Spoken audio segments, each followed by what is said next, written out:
Hi hello மக்களே, இன்னைக்கு சனிக்கிழமை வந்து பிரியாணி செய்ய போகிறேன். அதுக்கு தேவையான பொருள் என்னென்னு சொல்லி பார்க்கலாம். அதுக்கு முன்னாடி வந்துட்டு ஒரு அருமையான சிக்கன் பிரியாணிக்கு வந்து நான் வந்து கோல்டு வினர் வந்து எண்ணெய் சேர்த்துக்கிறேன். உங்களுக்கு என்ன எண்ணெய் வேணுமோ அதை நீங்கள் சேர்த்துக்கலாம். கொஞ்சோண்டு வந்து டால்டா சேர்த்துக்கிறேன்.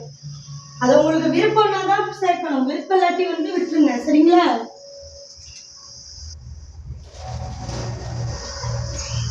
அப்புறம் நெய்,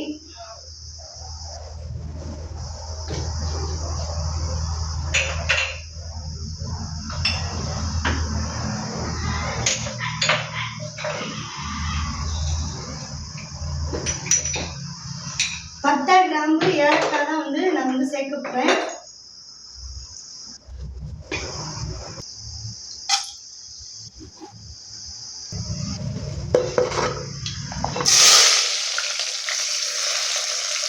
வெங்காயம் வந்து நல்லா வதங்கட்டும்.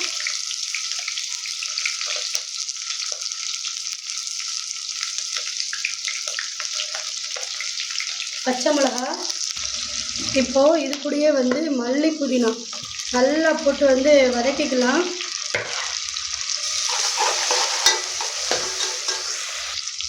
இஞ்சி பூண்டு பேஸ்ட்டு,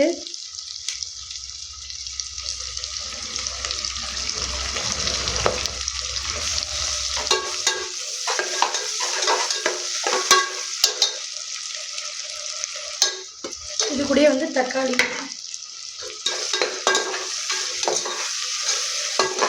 இது வந்து நல்லா வதங்கிக்கிட்டு இருக்கட்டும். நல்லா வந்து வதங்கிடுச்சு.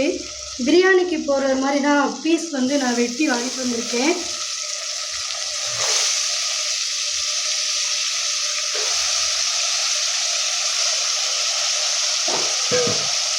இப்போ தான் வந்து எலுமிச்சை சாறு வந்து புளிஞ்சு விடணும். இது கூட வந்து பிரியாணி மசாலா, உங்களுக்கு எந்த ஃப்ளேவர் வேணுமோ அதை வந்து வாங்கிக்கோங்க. சிலருக்கு வந்து ஆச்சி பிடிக்கும், சிலருக்கு வந்து சக்தி பிடிக்கும். இது கூட கொஞ்சம் நான் வத்தப்பொடி வந்து சேர்த்துக்கிறேன். கெட்டி தயிர், இதை போட்டு நல்லா மிக்ஸ் பண்ணிக்கலாம்.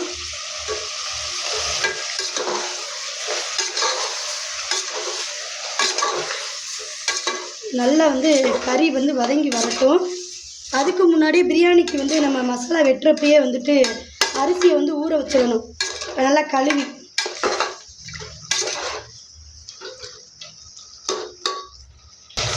தேவையான அளவு உப்பு.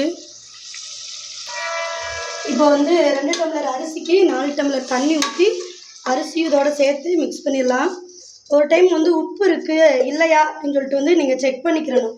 செக் பண்ணிவிட்டு உங்கள் ஒவ்வொரு குக்கருக்கும் ஒவ்வொரு விதமான விசில் இருக்கும் அரிசி வேகிறதுக்கு. அந்த பதத்தில் நீங்கள் வந்து குக்கரை மூடி வச்சு 3 விசிலோ இல்லை வந்து சில குக்கரில் 7 விசில் கூட இருக்கலாம், அடிக்க வச்சு எடுத்துருங்க. ஓகேங்களா?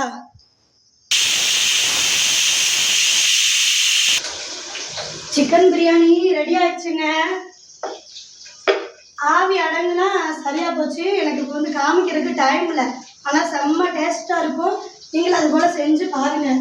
நான் இப்போ காமிக்கலாம் பார்த்தீங்கன்னா ப்ரெஷர் இன்னும் அடங்கலை. ஓகேங்க, பாய்ங்க, அடுத்த வீடியோவில் சந்திக்கிறேன்.